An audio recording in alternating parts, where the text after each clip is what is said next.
여러분 지난 3일간은 또 잘 지내셨습니까? 어제 날짜로 우리 필 머피 뉴저지 주지사가 지난 3월 21일 내려진 스테이 앳 홈 이 행정명령을 해제한다고 발표를 했습니다. 하지만 이제 사회적 거리를 유지하라고 이제 부탁을 했죠. 그래서 교회에서 예배하는 인원이 10명이 아니라 좀 더 많은 분들이 오실 수 있을 것 같습니다. 무조건 이제 개방하는 것은 아니고요.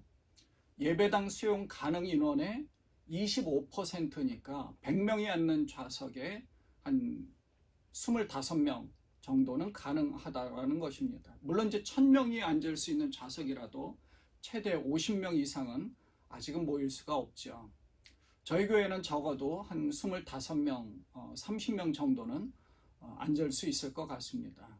하지만 안심하고 무조건 모이는 것이 아니라 교회 오실 때는 꼭 마스크를 하고 오시고요. 손세정제를 자주 사용하시고, 우리 지난주에 이광순 권사님께서 알코올 페이퍼를 많이 만들어 오셨는데 그런 청결함을 유지하는 것이 이제 중요합니다. 그리고 이제 악수하시지 마시고 서로 간에 이제 타치되지 않도록 조심해야 하겠죠. 물론 이번 달은 서로 이제 조금 조심하셔서 교회에 오시지 않더라도 가정에서 실시간으로 예배를 같이 하시면 됩니다. 오늘은 우리의 신앙의 아주 중요한 부분인 공의에 대한 말씀을 한번 보려고 합니다. 여호와 칙케노, 여호와 우리의 공의입니다. 예레미야 23장 1절부터 6절의 말씀을 한번 보겠습니다. 예레미야 23장 1절부터 6절의 말씀입니다. 여호와의 말씀이니라. 내 목장의 양떼를 멸하며 흩어지게 하는 목자에게 화 있으리라. 그러므로 이스라엘의 하나님 여호와께서 내 백성을 기르는 목자에게 이와 같이 말씀하시니라. 너희가 내 양떼를 흩으며 그것을 몰아내고 돌보지 아니하였도다. 보라, 내가 너희의 악행 때문에 너희에게 보응하리라. 여호와의 말씀이니라. 내가 내 양떼에 남은 것을 그 몰려갔던 모든 지방에서 모아 다시 그 우리로 돌아오게 하리니 그들의 생육이 번성할 것이며 내가 그들을 기르는 목자들을 그들 위에 세우리니 그들이 다시는 두려워하거나 놀라거나 잃어버리지 아니하리라. 여호와의 말씀이니라. 여호와의 말씀이니라. 보라, 때가 이르리니 내가 다윗에게 한 의로운 가지를 일으킬 것이라. 그가 왕이 되어 지혜롭게 다스리며 세상에서 정의와 공의를 행할 것이며 그의 날에 유다는 구원을 받겠고 이스라엘은 평안히 살 것이며 그의 이름은 여호와 우리의 공의라 일컬음을 받으리라. 아멘. 북이스라엘이 하나님의 심판으로 멸망하고 난 후에 남유다도 아주 풍전등화의 모습으로 하나님의 심판이 곧 임박한 상태였습니다. 수많은 선지자들의 외침에도 불구하고 유다 백성들은 하나님이 아닌 다른 우상에게로 마음을 주었습니다. 예레미야 13장 10절 말씀에 보면 이렇게 기록되어 있어요. 이 악한 백성이 내 말 듣기를 거절하고 그 마음에 완악한 대로 행하며 다른 신들을 따라 그를 섬기며 그에게 절한다. 이렇게 써 있어요.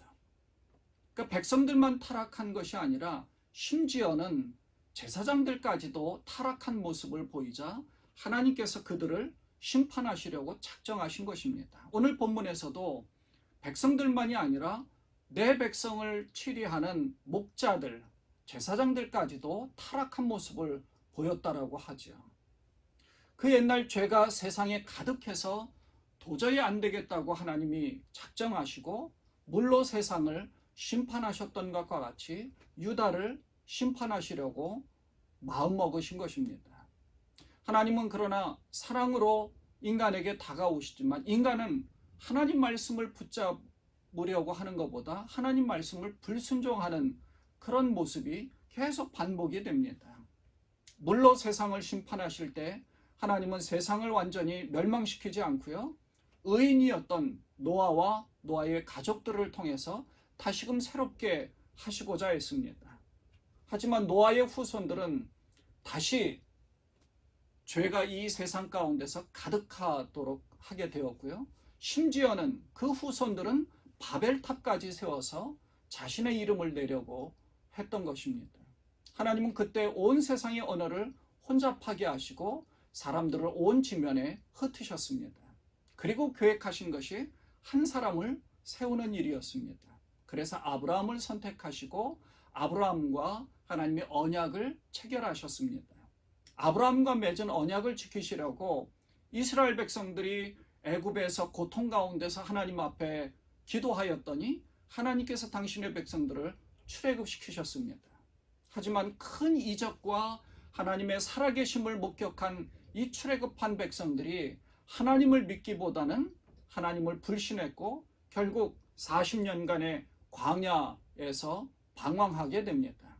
그럼에도 불구하고 하나님께서는 다시금 여호수아를 통해서 언약을 재확인해 주셨고 가나안 땅을 허락해 주셨습니다. 그 땅을 정복하는 일이 끝나자 그 전쟁을 알지 못하는 그런 세대는 여호와를 알지 못했고 여호와께서 자기의 조상들에게 하신 일도 알지 못함으로 또 우상을 숭배합니다. 그렇게 사사시대가 한 350년 정도 지나자 이스라엘 백성들에게 선지자 사무엘을 통해서 하나님 말씀을 주셨는데 백성들은요 하나님이 아니라 눈에 보이는 왕을 요구합니다. 그래서 하나님은 첫 번째 사울 왕을 선택하셨습니다. 그런데 그 사울이 하나님 말씀에 순종하지 않으므로 하나님께서는 그를 버리고 이스라엘을 위해 하나님 마음에 합한 왕 다윗을 선택하시고 세워주셨습니다. 그리고 솔로몬에게 축복된 나라로 왕권을 계승시켰지만 솔로몬이 죽은 후에 나라가 둘로 분열되고 말았습니다. 하나님은 언제나 이스라엘을 인도하시고 함께 하시며 그 언약을 지키시려고 하셨습니다. 하나님이 세상을 창조하셨고 아담과 하와를 통해 세상을 다스리고 관리하도록 했는데 그리고 그 아담과 하와를 통해서 영광을 받으시려고 했는데 아담과 하와는 불순종의 죄로 인해서 자신이 벌거벗은 것을 알게 되죠. 하나님께서는 이 아담과 하와를 불순종함으로 인해서 심판하신 것으로 끝난 것이 아니라 가죽 옷을 입혀주시는 은혜를 베풀어 주신 겁니다. 그렇게 은혜를 베푸시고 사랑을 주셨음에도 불구하고 인간은 끊임없이 하나님을 배신하고 우상에게로 이방인의 신에게로 눈을 돌리는 어리석은 모습을 보인 겁니다. 예레미야 17장 9절 10절에는 이렇게 써 있습니다. 만물보다 거짓되고 심히 부패한 것은 마음이라. 누가 능히 이를 알리오마는 나 여호와는 심장을 살피며 폐부를 시험하고 각각 그 행위와 그의 행실대로 보응하나니. 요즘 저희가 잠언에 대한 말씀을 아침마다 묵상을 하고 있는데요. 한 절 한 절 버릴 수 없는 정말 저의 마음을 찌르는 말씀들이 너무나 많은 거예요. 한 절 한 절 다 그렇습니다. 오늘 아침에도 의인과 악인을 비교하는데 하나님 말씀의 귀를 열면 의인이 될 수 있는 길이 열리고 말씀의 귀를 닫고 귀찮아하면 악인의 길에 들어서는 그런 말씀들을 우리에게 주셨죠. 그런데 이 한 절 한 절에 가장 중요한 것이 무엇이냐면 바로 마음입니다. 우리 마음을 잘 관리해서 여호와께로 향해야 하는 거죠.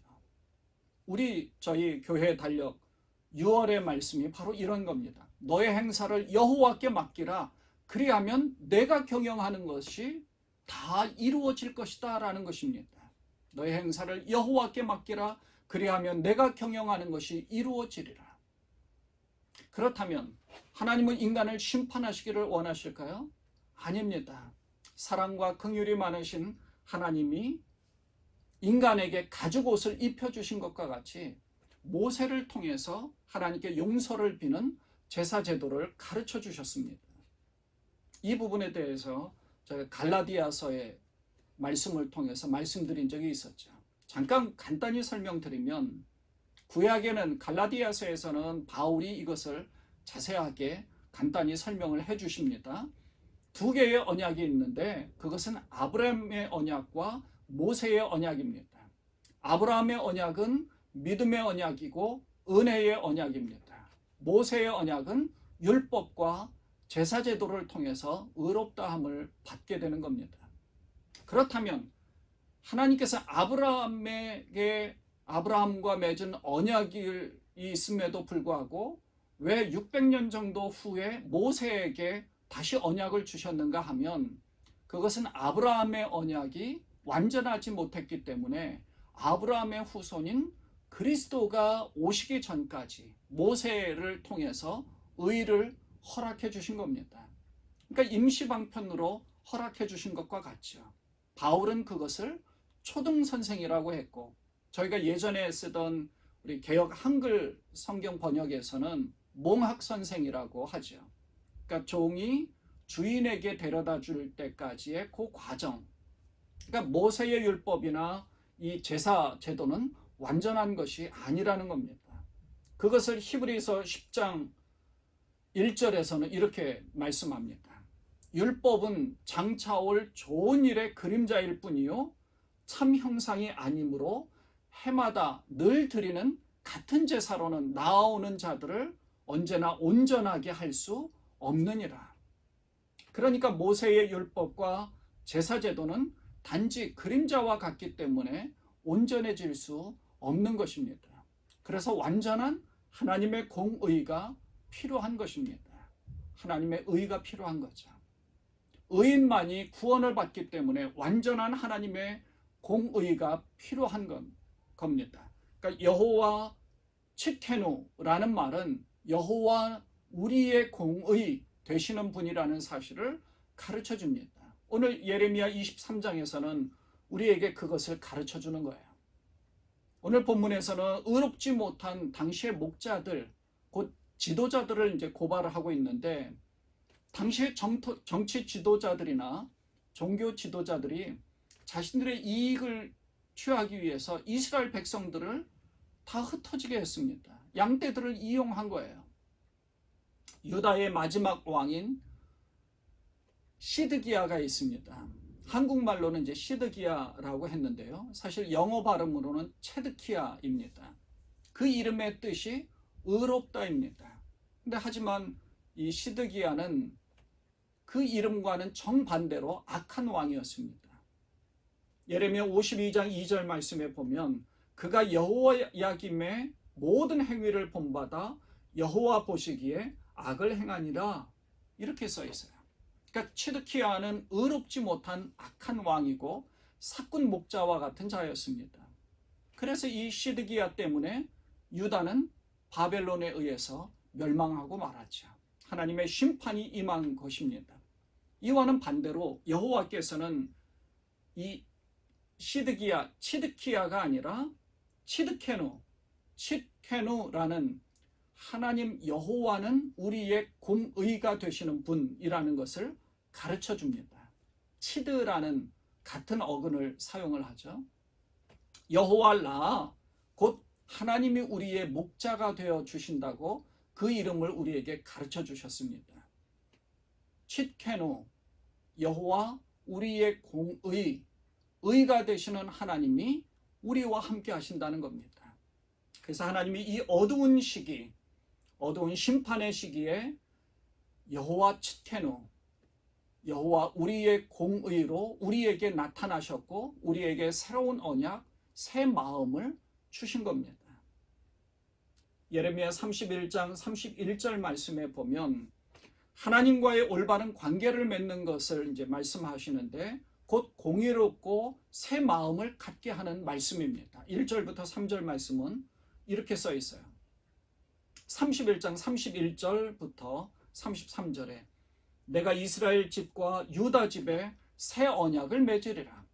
이 언약은 내가 그들의 조상들의 손을 잡고 애굽 땅에서 인도하여 내던 날에 맺은 것과 같지 아니할 것은 내가 그들의 남편이 되었어도 그들이 내 언약을 깨뜨렸음이라. 여호와의 말씀이니라. 그러나 그날 후에 내가 이스라엘 집과 맺을 언약은 이러하니 곧 내가 나의 법을 그들의 속에 두며 그들의 마음에 기록하여 나는 그들의 하나님이 되고 그들은 내 백성이 될 것이라. 여호와의 말씀이니라. 자, 이 말씀 안에는 새 언약을 말씀하셨고 하나님의 법을 이스라엘 백성들의 마음에 기록하신다고 말씀하셨습니다. 그러니까 예레미야 선지자는 그래서 오늘 본문 23장 5절에서 다윗에게 한 의로운 가지를 일으킬 것이라고 예언한 것입니다. 그것은 다윗에게 약속하신 하나님의 약속의 성취입니다. 아브라함의 언약을 이루어 가시기 위해서 다윗을 세우셨고요. 다윗의 후손으로 그리스도가 오시면서 그 의로운 가지가 뻗어나간 겁니다. 마태는요, 유대인들을 설득하기 위해서 마태복음 1장에서 이 의로운 가지를 어떻게 뻗어나갔는지 이렇게 설명합니다. 아브라함부터 다윗까지 14대요, 다윗부터 바벨론 포로까지 14대요, 바벨론 포로부터 그리스도까지 14대로 이어졌다라고 설명하고 있죠. 14대씩 그 기간을 설명하면서 아브라함부터 그리스도까지 단계별로 가지가 이렇게 뻗어나오는데 중간에 다윗을 통하여서 의로운 가지가 예수 그리스도까지 이렇게 뻗어나왔다는 것입니다. 그러니까 왕으로서 이 땅의 공평과 정의를 행할 의로운 가지가 바로 성육신하신 예수 그리스도, 곧 우리의 공의가 되시는 겁니다. 그분이 바로 여호와 칡케노입니다. 모든 사람이 죄를 범하였음에 하나님의 영광에 이르지 못하였는데 어떻게 의로워질 수 있겠습니까? 그것은 오직 한 길, 의로운 가지이신 여호와 칡케노, 여호와는 우리의 공의가 되시는 분을 우리 마음에 소유하는 것입니다. 우리가 의로워지는 방법은 한 가지입니다. 여호와 칡케노, 의로우신 여호와를 마음에 소유해야 하는데 소유하는 방법은 성육신하신 그리스도를 우리 마음에 영접함으로 새 마음이 되어야 하는 것을 말씀하는 것입니다. 마태복음 1장 21절에 보면 아들을 낳으리니 이름을 예수라 하라. 이는 그가 자기 백성을 그들의 죄에서 구원할 자이심이라 하니라. 죄에서 우리를 구원해 주시고 우리의 모든 죄를 그림자처럼 그냥 덮어두는 것이 아니라 또 살짝 덮어져 있어서 그렇게 있는 것이 아니라 그런 율법과 제사가 아닌 그리스도의 십자가로 말미암아 완전히 다 제거되어지는 겁니다. 완전히 없어진 거예요. 우리는 완전한 칭의를 얻게 된 것입니다. 여호와 칡케노, 하나님이 우리와 함께 하시면서 우리의 마음에 여호와 칡케노, 여호와는 우리의 공의가 된다는 사실을 마음에 소유하면서 그리스도로 말미암아 하나님의 말씀이 내 마음에 있음으로 말미암아 하나님 여호와께서 공의가 되신다는 사실을 인정하고 내 마음에 소유함으로 말미암아 우리는 칭의가 되는 것입니다. 의로운 자가 되는 것이죠. 여호와 우리의 공의가 되시는 분이기에 주님을 품는 여러분 모두가 되시기를, 그래서 이 땅 가운데서 불안하거나 걱정하거나 염려하거나 근심하는 것이 아니라 의로운 자로서 당당하게 그리고 담대히 하나님 나라에 들어갈 준비가 잘 갖추어진 자로서 이 땅에서 영생의 삶을 누리게 되는 것입니다. 이러한 영생의 삶을 누리는 여호와 칡케노, 여호와 우리의 공의가 되시는 그런 하나님 그리스도와 더불어 이 땅에서 승리의 삶을 사시는 여러분 모두가 되시기를 주님의 이름으로 축원을 드립니다. 기도하겠습니다.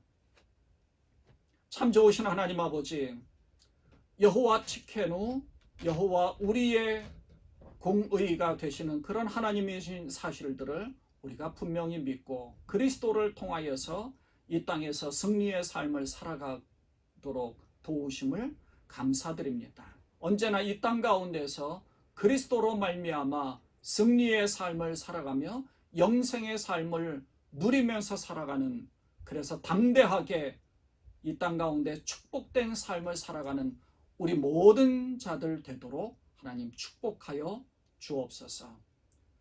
하나님께서 함께하여 주시기를 원하옵고 감사하며 예수님의 이름으로 간절히 기도드리옵나이다. 아멘.